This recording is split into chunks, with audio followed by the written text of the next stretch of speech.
იყო დაანონსებული დამხობის მცდელობა, ეს მცდელობა ჩავარდა, თუმცა დანაშაული დარჩა დანაშაულად. ვერ შემდგარი დამხობის ორგანიზატორების წრე მას შემდეგ გაფართოვდა, რაც სახელმწიფო უსაფრთხოების სამსახურმა 4 ოქტომბრის საქმეში ბაჩო ახალაიას როლი გამოკვეთა. ნაციონალური მოძრაობის თავდაცვის მინისტრი მტკიცებულებებზე დაყრდნობით ამხილა და დააკავა. პრემიერ-მინისტრი ამბობს, რომ სუსისგან მოსმენილმა ამბის ქრონოლოგიამ 4 ოქტომბერს განვითარებული პროცესები წუთობრივი სიზუსტით გაშიფრა.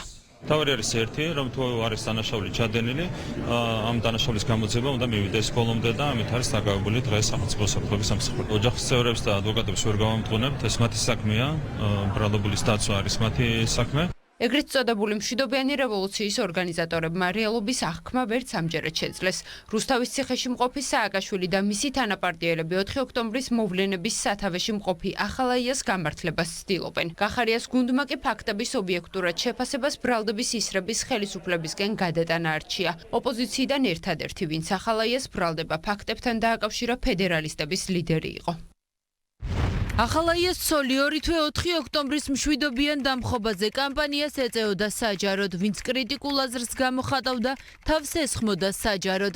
გაითვალისწინეთ, რომ საჯაროდ აკეთებდა ამას და ისიც გაითვალისწინეთ, რომ ხელნაწერები არ იწვის. წარსულის აჩრდილებენ, ცდილობენ საკუთარი დანაშაულის დამალვას, ქმარს აშანტაჟებენ ცოლით და ამითი გვეუბნებიან, რომ ხო ეს აღარ არის პოლიტიკური ბრძოლა, არც სამართალი, ეს არის საბჭოთა ტერორის პირდაპირი რესტავრაცია. ბაჩო ახალაიას წარსულიდან გამომდინარე გაცილებით მაღალი ალბათობაა იმისა, რომ ხალხის დიდ მონაწილეობა დაიჯეროს, რომ მას მართლაც შეიძლება ეს დანაშაული ქონოდა ჩადენილი, მაგრამ ამავე დროს არც ის არ არის გამორიცხული, რომ ამას ოცნება იყენებდეს საკუთარი მიზნებისთვის. სუსის მიერ ჩატარებული გამოძიების შედეგებს ქართულ ოცნებაში უპრეცედენტოს უწოდებენ და სახელმწიფოს მიერ თავიდან არიდებულ საფრთხეებზე მიუთითებენ.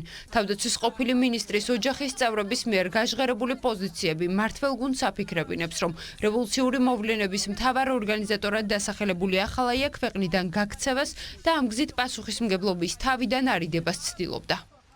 არის გასაკვირი, რომ მას ჰქონდა მცდელობა ქვეყნის ტერიტორიის დატოვებისა. ბუნებრივია ეს ფაქტი პირდაპირ თუ ირიბად მიუთითებს იმ გარემოებას, რომ ახალაია ცდილობდა თავი აერიდებინა მართლმსაჯულებისგან ქვეყნის საზღვრის დატოვების გზით. ურთულესი გამოძიება მსოფლიო მასშტაბითაც, იმიტომ რომ ყველამ ძალიან კარგად იცის განსაკუთრებით იმ ხალხმა, ვინც ოდნავ მაინც ერკვევა თუ რაოდენ რთულია, როდესაც ინტერნეტ აპლიკაციას და ესე ვთქვათ დახურულ ქსელებს ეხება გამოძიება, ამ თემის ესე გაშიფრვა. დაპირება რაც ჰქონდათ სახელმწიფო გადატრიალება დაიწყეს მისი აღსრულებაში მოყვანა. თუმცა სახელმწიფოს შესაბამისმა უწყებებმა, შესაბამისმა სტრუქტურებმა იმოქმედეს კანონის შესაბამისად და აღკვეთეს სახელმწიფო გადატრიალების მცდელობის ფაქტი. 4 ოქტომბრის შემდეგ საქართველოს ხელისუფლებამ პირობა დადო, რომ დამხობის მსურველთა ქმედებებს სახელმწიფო სამართლებრივ შეფასებას მისცემდა.